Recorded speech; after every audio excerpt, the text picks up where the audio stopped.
I recently moved out of a house I had been staying in for college. Through some family connections, I managed to get a really cheap deal on this old place that had been renovated during the housing bubble and then went unsold. It was just a short-term lease for a few months while I studied for my finals. Moving into a spooky old house on my own? What could go wrong, right? When I first moved in, I noticed something odd. There was a closet downstairs I couldn't get into. The handle was completely jammed, and I couldn't see anything through the keyhole. It wasn't a big deal. The house was large and I was the only occupant, so I didn't exactly need storage space, and I soon forgot about it. Strange things started happening on the first night. At first, I told myself the creaking footsteps were just a house settling, whatever that means. I'd only ever lived in modern apartments until that point. What did I know? Old houses probably did that all the time. Then I started noticing little things out of place. I'd go into the bathroom and find piss or toilet paper in the bowl, even though I could swear I had flushed it. I kept finding food in different places from where I had put it previously, and once a pillow vanished from my bed. I know these sound like red flags, but I was studying feverishly for exams. I was stressed out and barely paying attention to anything else, and it was easy to attribute all of this to paranoia brought on by overwork. Then things got weirder. One night I got up to go to the bathroom and heard a very particular sound downstairs, right at the foot of the staircase, which I couldn't see from where I was standing. It was a kind of sharp scuffle, accompanied by an intake of breath, and the idea came to me that there was someone down there in the hallway who I had just surprised, and who was therefore trying very hard to be quiet. All I had to do was move a few steps forward and look down the stairs, and I'd be able to see them. It would take less than a second, so of course I didn't do that. I practically flung myself into the bathroom and locked the door. I tried to listen for any sounds from downstairs, but my heart was pounding so hard there could have been an elephant rampaging around the kitchen and I wouldn't have heard it. I was probably in there for half an hour before I grabbed a pair of scissors, steeled myself and went downstairs, expecting a serial killer wearing someone else's face to leap out of the darkness at me with every step. That obviously didn't happen. Everything seemed to be in order. The house was empty. The last door I tried was a locked closet, just to be thorough, and it was just as inaccessible as before. About a week later, I came home unusually late, and as soon as I stepped through the front door, I had the sudden, very strong feeling that something was wrong. I don't believe in premonitions or anything like that, but I think our minds pick up on stuff that we're not consciously aware of. All that night, I was so creeped out I couldn't concentrate on studying. I kept getting these weird ideas that if I looked at an open doorway, I'd see someone standing there, and I didn't want to walk past the couch in case there was someone hiding under it. Eventually, I got myself so worked up, I decided to go down to the school library and do some studying until it closed for the night, ostensibly so I could focus better, but actually because I didn't want to be in the house anymore. Halfway there, I stopped and turned back, deciding I was being stupid. The library was only going to be open for another hour. I'd barely get anything done. As I was walking up the driveway, I glanced up at the house and saw a light turn off upstairs. I froze. I had seen it for just a split second. Could it just have been my imagination? Even if a light had turned off, could it have been a bulb blowing? Or was there someone or something in the house? After some hesitation, I decided that I'd had enough of this. I was going to get to the bottom of whatever was going on, even if that meant proving to myself that I was just imagining things. I entered the house and walked confidently through the main hall, switching on lights and flinging open every door I came to. By God, I was going to prove to myself there was no one in this house. Then I saw the locked closet. It was open. I don't know what made me look inside instead of just getting the hell out of there. It was a big space, much bigger than I had expected, and someone had put it to good use. There was a sleeping bag against one wall, along with various non-perishable food items that had gone mysteriously missing over the last month and a half, and sitting right there at the head of the sleeping bag was my lost pillow next to a very large and deadly-looking knife. Someone had been living down there with me, in the closet. I spent large amounts of time out of the house, in college, or at the library. My movements were as predictable as the sunrise. It would have been easy to memorize my patterns and get a feel for when it was safe to come out and steal food. Hell, they could have used the shower and watched TV as long as they timed it right. I had to walk straight past the closet to leave. They'd probably heard me putting my backpack on and figured it was safe to emerge. Except I had changed my routine unexpectedly and surprised them. I didn't have time to dwell on that though, because hot on the heels of that realization came another one. They were still in the house. Needless to say, I got the hell out of there and called the police. By the time they arrived, my guest was gone. The officers who handled the call figured it was a case of a homeless person who had been squatting in the building and didn't want to leave after I moved in, but I'm not so sure.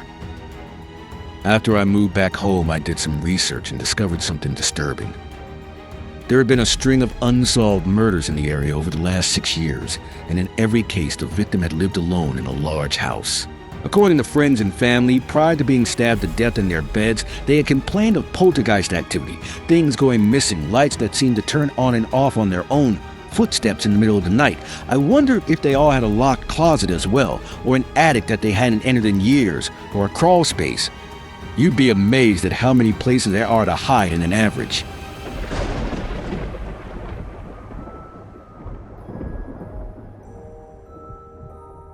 I decided to record the first day at my new house.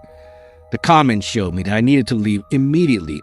I'm a relatively small YouTuber. Not terribly small to the point where I get no attention, but not big enough for most of you guys to recognize me.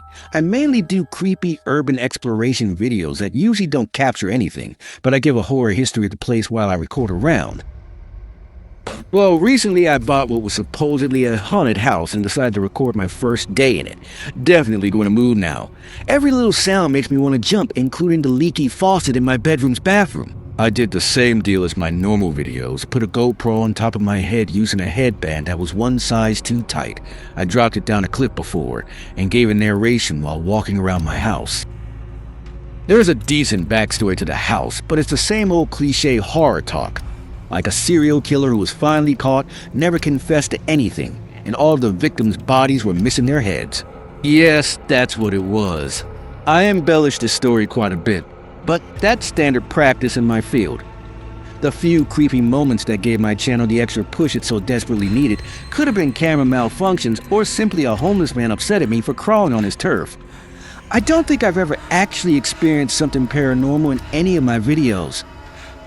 After I finish the video, do some basic editing and chop out the boring parts. I upload the video to YouTube and go to bed. I don't really think too much about it while I drift off. I woke up to a phone exploded. Not in the literal sense, but just with notifications. YouTube notifications to be precise. My heart rate jumped, as it normally means a video of mine blew up. I got in a very excited and giddy attitude that a kid gets when opening Christmas presents first thing in the morning. 025 126 159 258 504 833 902 923. How are you not seeing this shit, man? It's maybe hidden on the camera, but you got a peripheral, right? I'm sure if I watch again, I'll find more. 8:00 LMAO, time to LEAV. These were just some of the comments that I read, and all I could think about right now was watching that fucking video. I pop down in front of my desk, open my laptop, click on the file, and go to the first timestamp that everyone's talking about, 0:25. I pause the video and scan the frame. It was nighttime, and this is just after I opened the front door of my new house, explaining how I had just bought it. The camera is peering inside, looking up the stairs and up to the second floor hallway towards the left, and a couch facing a TV that can't be seen now to the right, with an entryway into the kitchen only half visible through the doorway and behind the perpendicular couch. The lights to the kitchen and upstairs are off right now, but illuminated enough by the light in the living room. I scour the entire frame for a couple seconds before I see it. There, on top of the stairs. I look around but see it almost immediately. This one was at the stairwell again, but now the view was from where the TV is, meaning I could only see the ending part of the stairs, heading towards the doorway and the wall it connected to. You know that large space above most stairs right as you begin walking up that's level with the ceiling of the next floor? That was the layout of my house. Right at the corner of that opening, the head was peering at me upside down. I could still only see the same parts, but the curly hair was extended by the gravity. The glint in those horrifying and dead eyes remained the same. Almost immediately afterwards in the video, I headed into the kitchen. So when I played the video, The head went away instantly from view as the camera angle moved to the entryway of the kitchen. I fast forward to the next timestamp to see it again, shaking as I moved the mouse. I didn't need to pause the video to see this one. 1:59, you could still only see the same parts of the head, but it was peering out of a semi-open microwave in the back end of the kitchen. Upon a closer look, if you paused the video, you could see something dripping on the handle. I couldn't handle much more of this. I felt like I was about to throw up, and I just wanted to leave the house.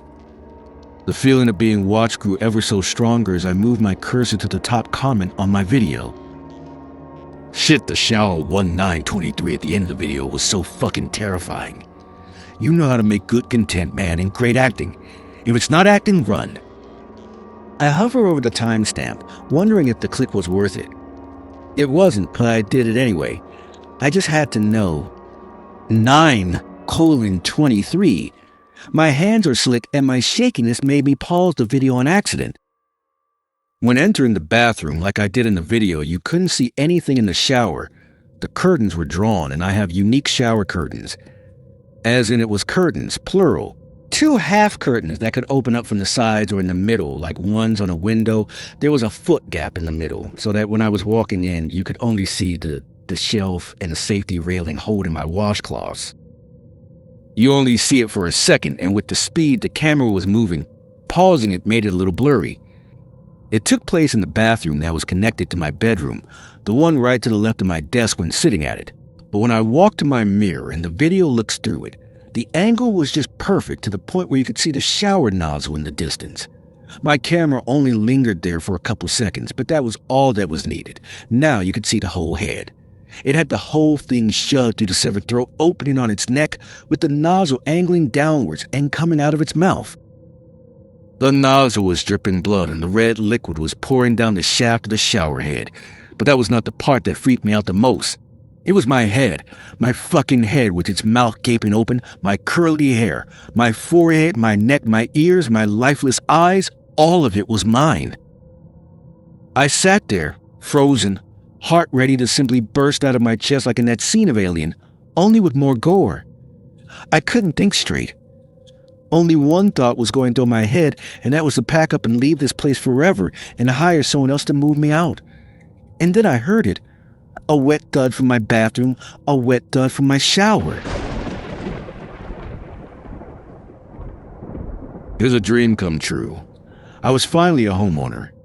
It wasn't a mansion or anything, just a simple 3-bedroom craftsman a few miles north of the Seattle city limits, but it was mine. I got it at an auction, well below market price. Apparently, the previous owner had taken their life in the home, and not only could the state not identify the owner's next of kin, they couldn't even identify the owner. The deed was in a false name, and after some fruitless investigation, the house was put up for auction by the state. Strange circumstances for sure, but I'm not one to look a gift horse in the mouth. There were, of course, plenty of little things to fix up and change around the house. Yesterday's task was simple. Get my gaming rig on a wired connection. The cable outlet upstairs was in the master bedroom, and so was the router. I had designated the bedroom next door as my office, and thankfully their closet shared a wall, so all I had to do was drill a tiny little hole in the back of the closet to pass the Ethernet cable through. When I pulled the drill bit out from the back of the master bedroom closet, however, I did not see the mid-afternoon sun I was expecting to shine through. I furrowed my brow for a moment, then concluded the closet door in the office must have just swung shut, but it hadn't. I stood in the office door frame for a while, perplexed, before I walked into the closet and examined the wall where the hole should be. I sat down on the floor and knocked on the wall, listening to the hollow thud my fist made. Of course, there just must be some hollow space between the closets. I sighed and began to stand up to go fetch the drill. As I gently pressed my weight against the wall, however, it moved and I felt the click of some hidden mechanism. I stared at the little gap that appeared for a few seconds, unsure what to make of it. But sure enough, there it was before me, a hidden door. I pulled it open to find bins filled with various pieces of open mail and neat stacks of credit cards in many different names. Sitting on top of it all, a simple lined notebook. The notebook seemed like it hadn't been used much, and only the first handful of pages were filled with the tight, tidy script. I read and reread those pages 3 times before I put it down. It was utterly bizarre, and if not for the circumstances surrounding my house and the other items I found in that closet, I would have written it off as a flight of fancy. This morning, I couldn't get the story out of my head, so I decided to head down to this coffee shop with a notebook and my laptop and transcribe the story to share here. Maybe one of you can make heads or tails of it. The story contained quite a few SSNs, which I've redacted just in case they're real. Loretta Young. I squinted at her, sitting on a wrought iron bench in the burning light of another summer day, and then cast a shadow over the dot matrix portrait in the file spread out on my picnic table to get a better look. Sharp, high cheekbones, hair pulled into a French braid so blonde there's no mistaking it, even in grayscale. I can even pick up the distant look in her eyes and the low-cut collar of her sweater. There's no doubt, there she is. Loretta Young, age 32, social security number XXXXX 9012, Quince Lane.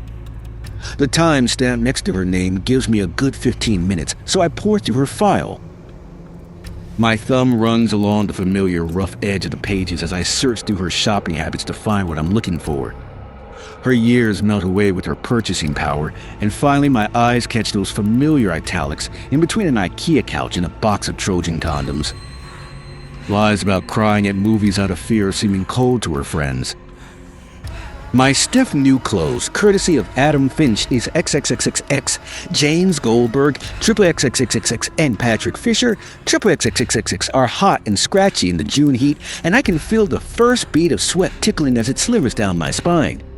Having no other reason to wait, I begin my work.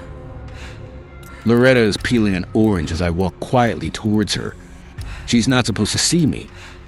I was hired to be a phantom, a poltergeist. But I stopped caring years ago, so I take a seat next to her and smile. Hi there, I say.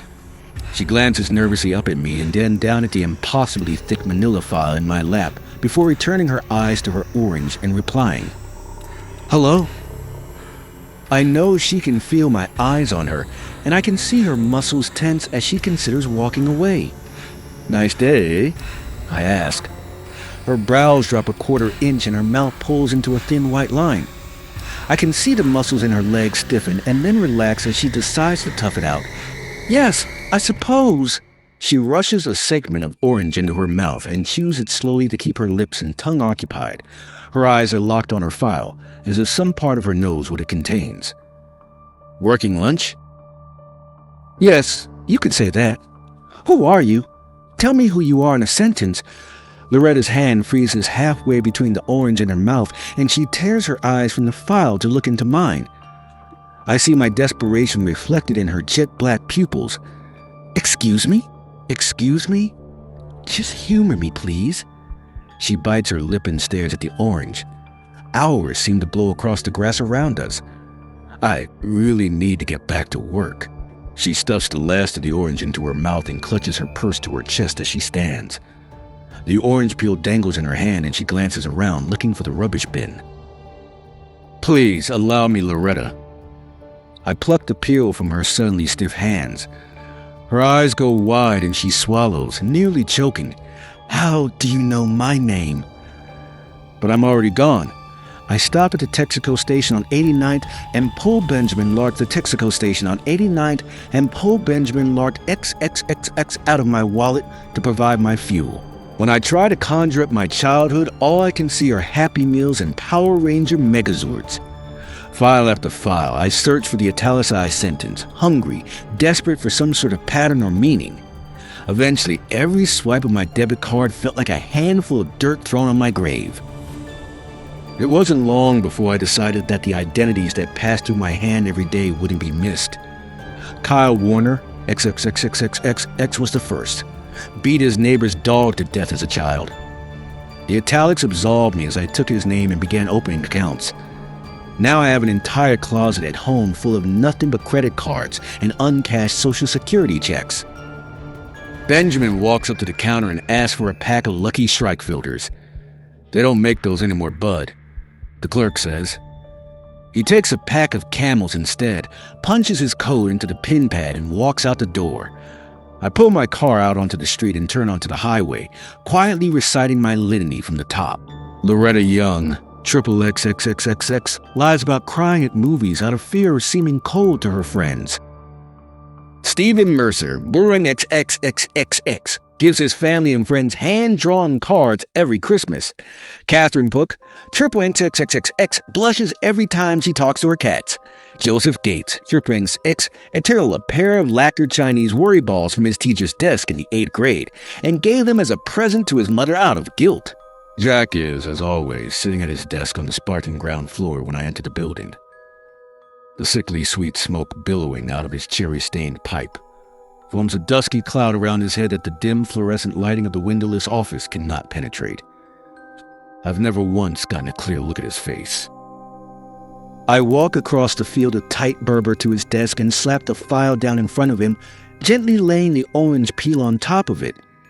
Here it is. Before I can turn around, I feel Jack's cold and wrinkled hand pressed down on top of mine like a vice.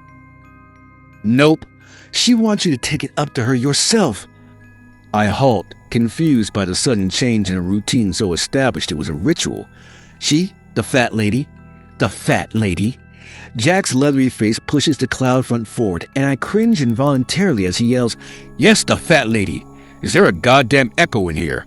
Everyone that worked for her had theories and stories. It was all we talked about in the minutes we spent together every morning waiting for Jack to come down the elevator with our files. But no one had ever actually seen her. That is, besides, we all could only assume Jack.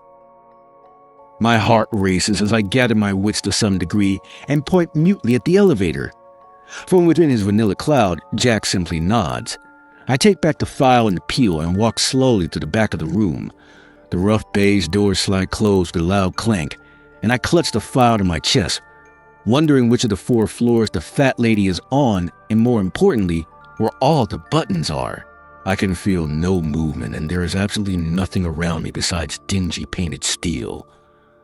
What seems like hours pass by before the doors slide loudly open again to reveal an impossibly large room filled with filing cabinets. I step out, immediately noticing the uncomfortably low ceiling. I return to the litany to calm my nerves. Greg Jackson, XXXXX. I halt, unable to remember the important bit. Was it something about his first car? Getting a royal flush at a pie gal table?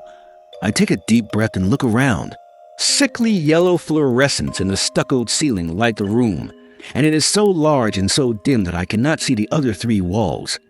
Thousands, millions of beige 5-drawer filing cabinets form row after row, like Titan's ribs thrusting up from the floor. Directly ahead of me is a ladder leading up into a hole in the ceiling that pours forth a bright, clean light. 5, 4, 3, 2, 1. My breath and heart slow, and I do my best to assess my situation. Almost immediately, I recognize the opportunity before me and set the file and the peel down on the floor. I walk to the nearest cabinet and pull open the 3rd drawer up. Michael Straven, Louis Hart, Alan Riker. I close my eyes and accept defeat. The files seem to be random, and there's no way I could find mine before Jack comes looking for me. I laughed to myself, suddenly realizing there was probably no way I could find myself if I spent the rest of my life in this room. I sigh and gather Loretta's file and peel, walking calmly to the ladder. Placing the peel in my pocket and straining my jaw to hold the file between my teeth, I begin to climb. My muscles are on fire by the time the light above draws near, and I climb blinking and half blind into the fat lady's office. I see her hand thrust in front of me from my right, its thick fingers curled along the edges of the pale white pillow of her palm. Understanding, I fish the peel out of my pocket and gently lay it down into her grasp. My eyes adjust to the light as she walks to the other end of the room. Her body defies the word enormous, looking alien in its proportions. She wears a flowing white dress, embroidered subtly and gracefully, which somehow flatters her ample form. Her wrist is forever lost beneath the joining of hand and forearm, looking almost like independent parts held together and animated by magnetism. She glides across the floor with stunning grace, the subtle movement of the fat under her taut and unblemished skin belying impossible strength. Before I can even open my mouth, she turns and shushes me, the air rushing out of her tiny doll's lips like a hull breach, and her steel gray eyes broaching no argument. She comes to a halt in front of a table, supporting a strange device settled into a nest of wires. The fat lady lifts the smoked plastic lid of the device and places Loretta's orange peel onto a shiny metal disc in the center of the contraption. Closing the lid, she produces a pocket watch from somewhere on her person and stares fixedly at its ticking hands. I can't help but hold my breath until finally her finger strikes a button to the left of the device, and she leans her head back and closes her eyes in apparent ecstasy. A tone begins to swell out from unseen speakers, joined by another and another. The chord layers to an impossible complexity. Tears are welling in my eyes. I think I can hear a soft voice layered upon itself ad infinitum, a lifetime compressed into a single note. The fat lady's breast trembles and swells impossibly as she drinks the sound in. And then suddenly it stops, leaving only the echo of a scream ringing in my ears. The fat lady smiles and softly exhales, opening her eyes. Sated, she walks to the other side of the room and delicately pulls a small platinum disc from a complicated turntable, slips it into a dust jacket, labels it, and places it on one of the shelves lining the walls of her office. I talk to her, to Loretta. I blurt out without thinking. The fat lady glides to the mahogany desk and sits down in her massive plush chair, or locking me in her eyes. I know it's been accounted for, and others for years. I add, unable to stop. Yes, them too. She smiles. How long have you worked here? I don't know. I stammer. You have a question, don't you? Something you want to know? Her doll's mouth tightens to a point. What happened to her, to Loretta? Be a dear and put that back for me, would you? She gestures at Loretta's file and pulls a large ledger from one of her desk's drawers. In the cabinet to the left of the ladder, they're sorted by date. Her eyes narrow and a smirk dances across the corner of her lip. Then she lifts a pen from the desk and begins scribbling in the ledger, calling the audience to a close. Slowly, I turn myself away from her and descend the ladder. I open one of the cabinet's drawers at random and begin thumbing through the files comparing dates. I find Loretta's place, and then there it is printed on a folder thinner than most in a neat courier font. My name. Loretta's folder falls to the floor and I rip my file from its place. I don't even have to sort through the pages. The italics are right there at the top of the list. Vanilla smoke stings my wide eyes and a hard, wrinkled hand plucks the file from my numb fingers. I turn around, but he's already gone. I close my eyes and find the words burned into the blackness. Desperately wishes he was something more than he really is. I rush blindly down the street to the pawn shop and Kellen Walker XXXXX buys a 9mm Lugar. I get into the car and speed home, hoping I'm not late for my appointment with the fat lady. So that's it. I'm not sure what it means. And it's probably just a story some malaise-stricken identity thief cooked up before he decided to blow his brains out. But I figured it belonged here. It's funny. Halfway through transcribing this, someone sat down at the table next to me and started flipping through a thick manila folder. LOL. If I were the paranoid type, they're gone. They were there a second ago, and then I looked back to the laptop for just a moment, and when I looked back, they were gone. Jesus, look at me. Jumping at my own shadow, except the notebook is gone too.